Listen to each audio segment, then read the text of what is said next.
there, Rav from Vagabond Days. What's up, guys? I'm Rav from Vagabond Days. This is my rig. And what are you riding in these days? This is a 1982 Dodge camper van. From what I understand, it's a one-off. It's one of a kind. It's a custom. We're out here at RTR. There's thousands rigs out here. There's not another one of these. But if anybody knows what it is, hit me up and let me know, because if anybody knows the history of this vehicle, because I'd love to know. Yeah, it's super cool and it's huge, and you'll be surprised by the inside. But tell me about your bikes over here. Oh, okay, these are my little toys. So this is a gas bike, and this thing will run, it's 80cc, it'll run about 45 miles an hour. Oh, wow. But it's a little bit finicky, a little bit hard to get started. I may end up selling it out here at RTR, not sure yet. Yeah, there might be some takers. Yeah, because I bought this when I started van life. When I moved into this rig, I bought this bike because I work in LA and I want to be able to park on the street, and I might be a couple of miles away from a grocery store or something. Yeah. And I wanted something I could jet over to the grocery store or whatever on, so I bought this instead of an e-bike because I didn't have solar at the time. So I could put gas in this, and it's a gallon of gas will give you about a 100-mile range. Oh, that's good. And it'll go 45 miles an hour. And in California, it's perfectly legal. Okay. In Texas, you have to register this thing like a moped. You have a motorcycle license and everything. So different laws for different states. But now that I have solar, I decided to go ahead and get an e-bike, which is a lot less finicky, and I can just jump on that thing and go. This thing took me like 20 minutes to get it started yesterday. Trail Viper. And then this one is Motorcycle Superstore? Yeah, Motorcycle Superstore. And it is just a bicycle, but like I said, it hauls butt. Like if I was gonna go to town, I would take this one because it would get me there and back in no time. That's awesome. Well, let's go look inside. Yeah, come on in, guys. Let me show you around. Now, granted, I'm out here in the middle of the desert. Oh, you don't have your camera in there? Oh, yeah, I got it. So I'm out here in the middle of the desert, so my rig's a little dirty. I should have cleaned it up a little bit more, but I live in this thing, so it's just like your house that you live in. It's not as clean as I'd like for it to be, but hey, I like it. It's got full-size sink, and this is a B+ camper. It's a full-size sink, faucet, like a house. 4-burner stove, Magic Chef, Chateau. Is this oven. a microwave? No, this is an oven. Oh. Yeah. And this is kind of like my crazy pile over here of stuff, but there's actually a microwave under that. Oh, okay. Yeah. And it's a little convection oven? Yeah, no, it's a regular oven. Oh, wow. Yeah, oh, okay. Yeah. Wow. It's a regular oven, which you don't find a lot. And any of the new campers don't really have ovens. No, no, they don't. So this one, like I can get like, one of my favorite things is I have like these little metal pans that I'll get like hot wings in the bag and just pour them in there, throw them in the oven, and they're done in like 20 minutes, and you know, I'll eat those. Awesome. And this is a refrigerator. It's a little bit cluttered right now, but got a full, it's not a full size, but it's got a freezer up here. That's awesome. Keep my meats up here in the freezer. It's got an ice bucket there, which I don't use that often. Yeah, this is really spacious. For as small, you know, for as small as it is, I think it is. Yeah. It's got the dinette over here. A little light on in here. I was super amazed by how much room is packed into here. Like, this is a full hallway. It looks bigger. It looks pretty small on the outside, and then you get in here and you're like, well, that doesn't make sense, right? That's kind of the way I was when I saw it the first time, because I thought it was going to be real compact and real cramped. Yeah, and you're pretty tall. You're around 6 foot, maybe? I'm 5'11". Yeah. 5'10" and a half, 5'11", yeah, with my hat on. You know, the air conditioner hangs down a little ways. But my buddy Jimmy from Wonderbus is 6'1", and he can stand up in here fine. Yeah. He's been in here. That's awesome. And show me the bathroom a little bit. Okay, it's got, it does have a full dry bath. It doesn't have a wet bath. So the toilet is over here. And then the sink is here. And then there's a full shower in here, which I use half for storage. I clean it out when I get ready to shower. Oh, so you have to like duck into the shower? Yeah, a little bit, but it's tall. It's as tall as the rig. Yeah. Oh, okay. You just have to kind of go through this door. Nice. Yeah. It's got a shower, everything in it. And then this is a full-size closet. Move stuff out of the way so we can open the door. There we go. Yeah. I've kind of got like stuff. I cram my coats in the top, but if I just pull them out, there's like all my hanging clothes is right there. Oh, awesome. Hanging room. Yep. Then I put my shoes down there. And all of these closets have lights, which you don't see in a lot of rigs. Oh. Every single closet space has a light. That's awesome. And so have you done anything to this yourself, or did you buy it as is? I bought it pretty much as is. Yeah, it came just the way you see it. I mean, I've kind of like, you know, I put the solar panels, and you know, it didn't have solar when I bought it. If you look back, I did a tour of it when I first got it, and you can find that on my channel. It's pretty rudimentary because I didn't know what I was doing video-wise. I was just kind of walking around and showing it. But when I bought this thing, it had a huge leak right here because the old fan that was in here was leaking. So this whole thing was falling down. Oh, wow. It was like down to here, so I'd have to duck under it because this entire ceiling had fell down. And then it shorted out the lights, so none of the lights on this side of the coach worked. All the lights on this side worked, but like the kitchen light or any of the lights on this side didn't work. So I bought this Max Air fan about 6 months ago now, I guess, and finally got it installed and got the roof sealed up, got the ceiling all put back up. I'd already done that in Texas with my brother-in-law, but I still had the old fan and it still leaked. And I would get up there with like some what is the RV ceiling repair, the Dicor.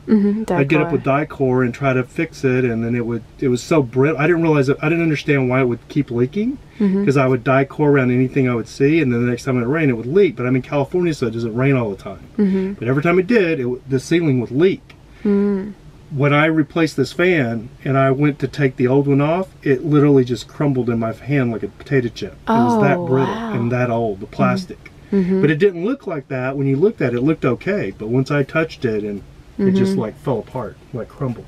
Yeah, those things in the sun. But I love this Max Air fan because it's got an auto setting on it. Have you seen these things? No. It has an auto setting on it. So let's see if I can remember. It's this one right here. If you push and hold that. Yeah. So now it's on auto, and I have a remote for it. So there's a remote control right here. What did it do? It just shut. Oh. But I put it on auto. So now see this green light? Yeah. So now it's on auto. So I can set the temperature here for auto. Like, so it's set, whatever, I can bring it down, or it's off.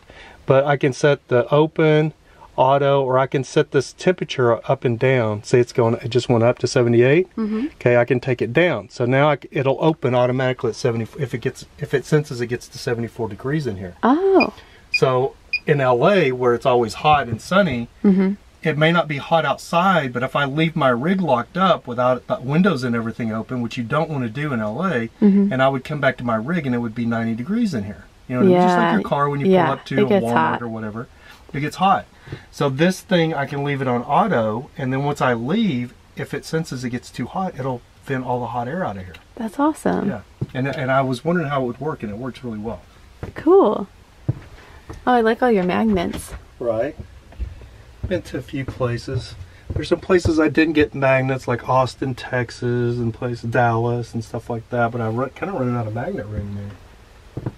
You might like this. I worked on a TV show for Fox called American Crime Story, The People versus O.J. Simpson, and this is what the producers gave us with our wrap gifts at the end of the season. Oh, nice. Yeah.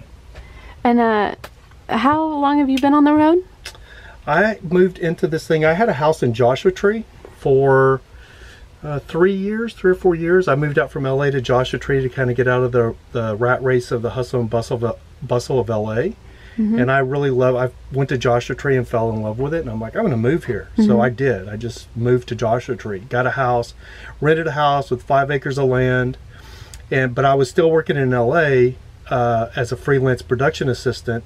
So I was commuting 130 miles back and forth. Oh my gosh. So I'd go to town and work for a week on the show, and then I'd come back on the weekends, and it was just brutal. And then I got the bright idea, like, you know, an RV, I should like get an RV and just stay in my RV when I'm working, because a lot of times on a show, we'll put in, it's a minimum 10-hour day, but a lot of times we'll put in 12, 14, 16 hours. And so a lot of times I would work all day on the Fox lot in Culver City, and we would wrap at 11 or 12 o'clock, and I would walk out, get in my regular SUV, I have a Land Rover, and I would sleep in my chair, in my seat, and then get up the next day, go take a shower on the lot, and go back. But it was so uncomfortable sleeping in the front seat of that SUV.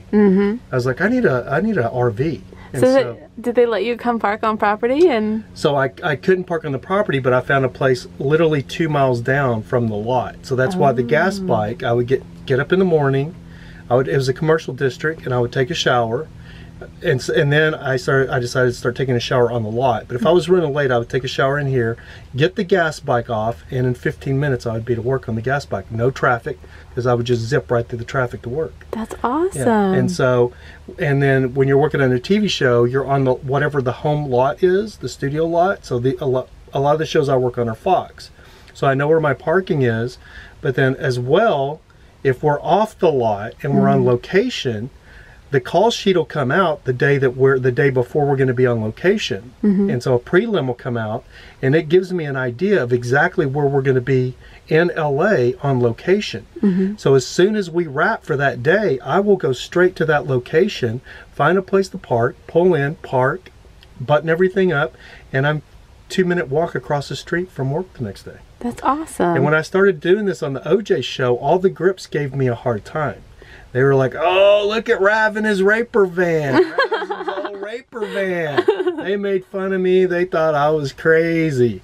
And then we were working in downtown LA one morning, and we had like a 4:48 a.m. call time. So I had went down and parked close to where we were going to be, but I was still about a half a mile away in a really bad neighborhood in downtown LA. And the transpo captain was leaving and saw me parked there and pulled over and knocked on my window, and I thought it was the police. I thought I was already getting knocked on by the police. And so I go and I look, and it's a transpo captain. He's like, Rav, do not park here. He goes, just take this thing down and park it in base camp. Pull in behind the makeup trailer. There's a spot right there. Just pull in and park there. So when everybody came for the production the next morning at 4:48 a.m., my rig is parked with all of the big semis for the production. The camera truck, the hair makeup truck trailer, all of the trucks for the production are all in the base camp. And there's my RV, which is white. They're all white, so it just kind of fit right in. But it was funny because all the grips came to breakfast, and the catering was right across. All the tables were right out my front door. And then on the other side was the catering truck that was cooking us breakfast.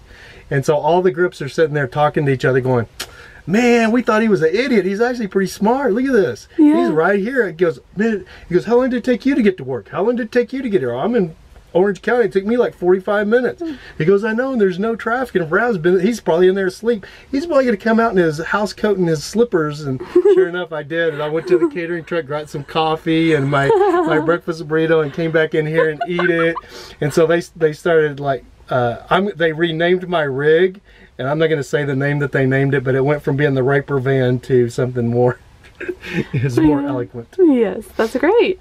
Well, thank you for telling me that story. That's really cool. And I love that you work in LA and you live in your rig. Right. I haven't met anybody who does that yet. Well, there's actually an article that came out in, I'll try to send it to you. Okay. But it was like, it wasn't BuzzFeed, but it was something like BuzzFeed, like Daily Mailer or something that come out. There's other production people in LA that are doing the same thing. There's a girl that like she's a costumer, I think, and she lives in like a new Sprinter. Nice. So it's catching on. Yeah. It is. But then a lot of it is the entertainment industry should be paying people more than they're paying them. Yeah. To live in LA. You would think. If you're not on that upper echelon of producers and you don't make as much money as the. It takes so many people to put those things together too. Exactly. Yeah. Well, thank you so much for showing me your rig. Sure, Karli. Thanks for stopping by. Yeah, no problem. And I'll where should we send them to see you? I have a YouTube channel that's called Vagabond Days. It's all one word. Let's see, I have some stickers here. Oh, you Vagabond Days. Nice. All one word on YouTube. And can we find you? And Instagram. You can find me on Instagram. Instagram? Mm-hmm. Nice. Okay, we'll check you out. And have a good day. Thank you, guys. Peace.